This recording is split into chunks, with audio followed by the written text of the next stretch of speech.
அஸ்ஸலாமு அலைக்கும் வரஹ்மத்துல்லாஹி வபரகாத்துஹு. கணியத்திற்குரிய தாய்மார்களே, சகோதரிகளே, நம்முடைய தர்பியத்துல் அத்ஃபால் குர்ஆன் மதரசாவின் 36வது ஆண்டு விழாவை முன்னிட்டு நாளை நடைபெற இருக்கக்கூடிய பெண்மையின் பொக்கிஷம் சூரா அன்-நிசா போட்டித் தேர்வினுடைய போட்டியாளர்களுக்கான சில வழிகாட்டுதல்கள். இன்ஷா அல்லாஹ் நாளை நடக்க இருக்கக்கூடிய தேர்வு சரியான விடையை தேர்வு செய்க என்ற அடிப்படையில் நடைபெற இருக்கிறது. உங்களுக்கு கேள்வித்தாள்கள் வழங்கப்படும். அதில் 50 கேள்விகள் கொடுக்கப்பட்டிருக்கும். அந்த 50 கேள்விகளில் ஒவ்வொரு கேள்விக்கும் 4 ஆப்ஷன்கள், 4 விடைகள் கொடுக்கப்பட்டிருக்கும். எது சரியான விடையோ அதனை நீங்கள் தேர்வு செய்ய வேண்டும். இந்த முறையில் தேர்வு நடைபெறும். இன்ஷா அல்லாஹ் நாளை நடைபெற இருக்கக்கூடிய தேர்வில் நீங்கள் உங்களுடைய பதில்களை உங்களுடைய கேள்வித்தாளிலேயே குறிக்கக்கூடாது என்பதை கவனத்தில் தருகிறோம். இன்ஷா அல்லாஹ் இங்கு இருக்கக்கூடிய இந்த பேப்பர் உங்களுக்கு கேள்வித்தாளோடு சேர்த்து வழங்கப்படும். இந்த பேப்பரில்தான் உங்களுடைய பதில்களுக்கான விடைகளை, உங்களுடைய கேள்விகளுக்கான விடைகளுக்கான எழுத்துக்களை ஆனா அவன்னா ஈனா ஈஎன்னா அ ஆ இ இ என்ற 4 ஆப்ஷன்களில் எது சரியோ அதனை நீங்கள் இந்த பேப்பரில் தனியாக குறித்து தர வேண்டும். இந்த பேப்பரை எவ்வாறு பூர்த்தி செய்வது, இதில் விடைகளை எவ்வாறு நீங்கள் குறிப்பது என்பதற்கான வழிகாட்டுதல் வீடியோ இது. வீடியோவை முழுமையாக பார்த்து குழப்பம் இல்லாமல் நாளை தேர்வுகளை எழுதுவதற்கு முயற்சி செய்யுங்கள். அல்லாஹு தாலா உதவி செய்வானாக. இப்பொழுது உங்களுக்கு இந்த பேப்பரும் உங்களுடைய கேள்வித்தாளோடு சேர்த்து தரப்படும். அதில் உங்களுடைய பெயர் மற்றும் விபரங்கள் கேட்கப்பட்டிருக்கும். மேலே முதலாவதாக உங்களுடைய பெயர் கேட்கப்பட்டிருக்கும். பெயரை தமிழில் எழுத வேண்டும். உதாரணத்திற்கு நான் அப்துல்லா என்பதாக எழுதுகிறேன்.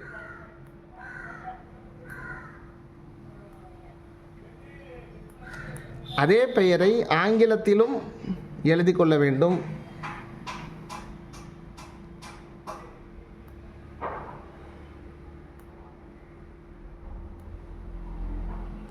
அடுத்ததாக மூன்றாவது தந்தை அல்லது கணவருடைய பெயர் கேட்கப்பட்டிருக்கிறது. தவறானதை அடித்து விடவும் என்று கீழே கொடுத்து இருக்கிறோம். அதாவது ஒரு பெண்மணி திருமணமானவராக இருந்தார்கள் என்று சொன்னால் அவர்கள் தன்னுடைய கணவருடைய பெயர்களை பொதுவாக எழுதக்கூடிய வழக்கம் இருக்கிறது. திருமணமாகாதவர்களாக இருந்தால் தந்தையினுடைய பெயர்களை எழுதக்கூடிய வழக்கம் இருக்கிறது. எனவே 2 விதமான பெயர்களும் வருவதால் குழப்பம் ஏற்பட்டு விடக்கூடாது என்பதற்காக ஒரு நபர் தன்னுடைய தந்தையினுடைய பெயரை எழுதுகிறார்கள் என்றால் அவர்கள் கணவர் என்ற இடத்தை இப்படி அடித்துவிட வேண்டும். அல்லது கணவருடைய பெயரை எழுதுகிறார்கள் என்றால் தந்தையை அடித்துவிட வேண்டும் என்பதை கவனத்தில் கொள்ள வேண்டும். இப்பொழுது அப்துல்லா என்பதற்கு தந்தையினுடைய பெயரை எழுதுகிறேன். தமிழிலேயே எழுதினாலும் போதும், அல்லது ஆங்கிலத்தில் கூட எழுதி கொள்ளலாம். அடுத்ததாக தொலைபேசி எண், உங்களுடைய பதிவில் என்ன தொலைபேசி எண் கொடுக்கப்பட்டிருக்கிறதோ, நீங்கள் என்ன பதிவில் நம்பருக்குள்ளே கொடுத்துருக்கீங்களோ அந்த நம்பரை எழுதிக்க வேண்டியது. முக்கியமாக பதிவு எண் என்பதாக கொடுக்கப்பட்டிருக்கிறது. இந்த பதிவு எண்ணில் உங்களுடைய பதிவு எண் உங்களுடைய வாட்ஸ்அப் மெசேஜுக்கு வந்திருக்கும். அல்லது உங்களுடைய பதிவு எண் தெரியலை அப்படின்னு சொன்னாலும் நாளைக்கு எக்ஸாம் நடக்கக்கூடிய நேரத்தில் உங்களுக்கு ஒரு பேப்பர்கள், உங்களுடைய விவரங்கள் எழுதப்பட்ட பேப்பர் இருக்கும். அதில் பார்த்து நீங்கள் அந்த பதிவு எண்ணை தெரிஞ்சுக்கலாம். அந்த பதிவு எண்ணை சரியாக இந்த கட்டத்திற்குள்ளே எழுதிடணும். உதாரணமாக நான் ஒரு நம்பரை எழுதுகிறேன். 1035 அப்படிங்கிறது என்னுடைய பதிவு எண் அப்படின்னு சொன்னால் நான் இது இப்படி எழுதிக்கிறணும். அடுத்ததாக இந்த பகுதியை எப்படி பூர்த்தி செய்வது அப்படிங்கிறது ரொம்ப ஈஸியான விஷயந்தான். டிக் பண்ணுறதுக்கு பதிலாக நம்ம அந்த இடத்த ஷேட் பண்ண போகிறோம். இப்போ முதலாவதாக இங்கே ரோல் நம்பர் அப்படின்னு சொல்லி கொடுத்துருக்குது. இந்த பதிவு எண் என்னவோ அந்த பதிவு எண்ணை இந்த கட்டத்தில் எழுதிக்கணும்.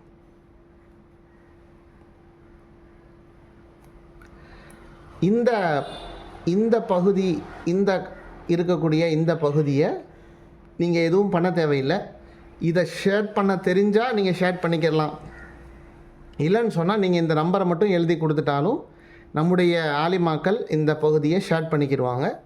இதை ஷேர் பண்ண தெரிஞ்சிச்சுன்னா ஷேர் பண்ணலாம், இல்லைன்னு சொன்னால் விட்டுறலாம். இதை வந்து நீங்கள் ஷேர் பண்ணணுங்கிறது கட்டாயம் இல்லை. இதை ஷேர் பண்ண தெரிந்தவர்கள் ஷேர் பண்ணுவதற்கான அந்த முறையை நான் உங்களுக்கு சொல்லி தந்துடுறேன். இப்போ உதாரணமாக இந்த பகுதியில் 0 1 2 3 4 5 6 7 8 9 இந்த 9 இந்த 10 நம்பரும் கொடுத்துருக்குறாங்க. இப்போ இந்த முதல் லைனில் என்னுடைய நம்பர் 1 அப்படிங்கிறதுனால நான் இந்த 1 ஷேர் பண்ணிக்கிறேன். இளம் சகோதரிகளுக்கு இது பெரும்பாலும் தெரிந்திருக்க வாய்ப்பு இருக்கிறது. பெரியவர்களுக்கு சிரமமாக இருந்துச்சுன்னு சொன்னால் நீங்கள் அந்த நம்பரை மட்டும் எழுதிடலாம். ஆலிமாக்கள் அதை ஷேர் பண்ணிக்கிறோம். இப்போ அடுத்ததாக ரெண்டாவது கட்டத்தில் 0 இருக்குங்கிறதுனால 0க்கு நேராக இருக்கக்கூடிய இந்த கட்டத்தை நான் இந்த வட்டத்தை ஷேர் பண்ணிடுறேன். மூணாவது நம்பர் 3 அப்படிங்கிறதுனால இந்த 3க்கு நேராக இருக்கக்கூடிய இந்த வட்டத்தை நான் ஷேர் பண்ணிடுறேன். நாலாவது இருக்கக்கூடிய நம்பரில் வந்து 5 இருக்கிறதுனால நான் இந்த 5க்கு நேராக இருக்கக்கூடிய இந்த வட்டத்தை ஷேர் பண்ணிடுறேன். இது பெரிய வேலை இல்லை. ஒவ்வொரு கட்டத்துக்கு கீழே இருக்கக்கூடிய அந்த நம்பருக்கு நேராக இருக்கிற வட்டத்தை இப்படி அழிச்சிட வேண்டியது. சரியாக முழு வட்டமும் மறையிற மாதிரி அழிச்சிடணும். இப்போ 1க்கு நேராக இந்த 1வது நம்பர் போட்டிருக்கக்கூடிய வட்டத்தை ஷேர் பண்ணிட்டேன். 0க்கு நேராக இந்த 0வில் இருக்கிற வட்டத்தை ஷேர் பண்ணியிருக்கிறேன். 3க்கு நேராக இந்த 3 இருக்கிற வட்டத்தை ஷேர் பண்ணியிருக்கிறேன். 5க்கு நேராக இந்த 5 இருக்கிற வட்டத்தை ஷேர் பண்ணியிருக்கிறேன். இதை தெரிந்தவங்க சரியாக இதை ஃபில் பண்ணிக்கலாம், தெரியாதவங்களுக்கு பிரச்சனை இல்லை. நீங்கள் இங்கே நம்பரை மட்டும் இந்த இடத்துல எழுதிட்டா போதும், மற்றதை ஆலிமாக்கள் செஞ்சுக்கிடுவாங்க. அடுத்ததாக இதில் வந்து 1லேருந்து 50 வரை நம்பர் கொடுத்துருக்குது. 1லேருந்து 1 2 3 4 5 6 இதில் வந்து 24 நம்பரும் இதில் வந்து 25லேருந்து 50 வரை கொடுத்துருக்குது. 50 கொஸ்டினுக்கு 50 நம்பர்கள் கொடுத்துருக்குறோம். இந்த 50 நம்பரில் இப்போ உதாரணமாக 1வது கொஸ்டினில் 4 ஆப்ஷன் கொடுத்துருக்கோம். ஆ ஆ இ இ அப்படின்னு சொல்லி 4 ஆப்ஷன் கொடுத்துருக்குறோம். ஒவ்வொரு கொஸ்டினுக்கும் 4 ஆப்ஷன் இருக்குது. இப்போ உதாரணத்துக்கு 1வது கொஸ்டினுடைய சரியான ஆன்சரு வந்து ஆல இருக்கக்கூடிய 2வது ஆப்ஷன் சரி அப்படின்னு சொல்லி நீங்கள் நினச்சிங்கன்னா இந்த 2வது வட்டத்தை நீங்கள் ஷேர் பண்ணிடணும். இதை 3ஐயும் எதுவும் செய்யக்கூடாது. சரி, அடுத்து இப்போ 2வது கொஸ்டினுக்கு ஈல இருக்கக்கூடிய ஆன்சர் தான் சரி அப்படின்னு சொன்னால் இந்த 2வது கொஸ்டினுக்கு நேராக நீங்கள் ஈல இருக்கக்கூடிய இந்த வட்டத்தை இப்படி வட்டம் போட்டு இப்படி அதை ரவுண்ட் பண்ணிடணும். சரி, இப்போ அடுத்து 3வது கொஸ்டின் இருக்குது. 3வது கொஸ்டினுக்கு எனக்கு ஆன்சரே தெரியலை அப்படின்னா நீங்கள் இதில் எதையுமே செய்யக்கூடாது, அப்படியே விட்டுற வேண்டியது. எனக்கு ஆன்சர் தெரியலை அப்படின்னா இது எதையுமே செய்யக்கூடாது, விட்டுற வேண்டியது. அல்லது ஏதோ ஒரு கொஞ்சம் தெரியுது இதுவாக இருக்கலாம் அப்படின்னாலும் நீங்கள் அந்த ஆன்சரை இப்போ உதாரணமாக ஆவா ஆனால இருக்கக்கூடிய ஆவா ஆப்ஷன் சரியாக இருக்கிற மாதிரி எனக்கு தெரியுது அப்படின்னு சொன்னால் நீங்கள் இதை ஆன்சர் பண்ணணும் அப்படின்னு நினச்சா அந்த அப்படிங்கிறத ஆன்சர் பண்ணிடலாம். அந்த ஆக்கு நேராக இருக்கக்கூடிய வட்டத்தை ஷேர் பண்ணிடணும். இப்படி எல்லா கேள்விகளுக்குமே 50 கேள்விகளுக்கும் அந்த கேள்வி நம்பருக்கு நேராக எந்த ஆப்ஷன் சரின்னு உங்களுக்கு தோணுதோ அந்த ஆப்ஷனை நம்ம வந்து டிக் பண்ணக்கூடாது. இப்படி டிக் பண்ணக்கூடாது. இது தப்பு, இது தப்பு, அல்லது இது தப்புன்னு போடக்கூடாது, இதுவும் தப்பு. அந்த வட்டம் அந்த ஆன்சர் எதுவோ அந்த வட்டத்தை இப்படியும் அழிச்சிடணும். ஊதா கலர் பேனாலே அழிக்கலாம், அல்லது கருப்பு கலர் பேனாலே அழிக்கலாம். இதை நீங்கள் தாய்மார்கள் சகோதரிகள் கவனத்தில் வச்சுக்கிடுங்க. ரொம்ப சிம்பிள் தான்.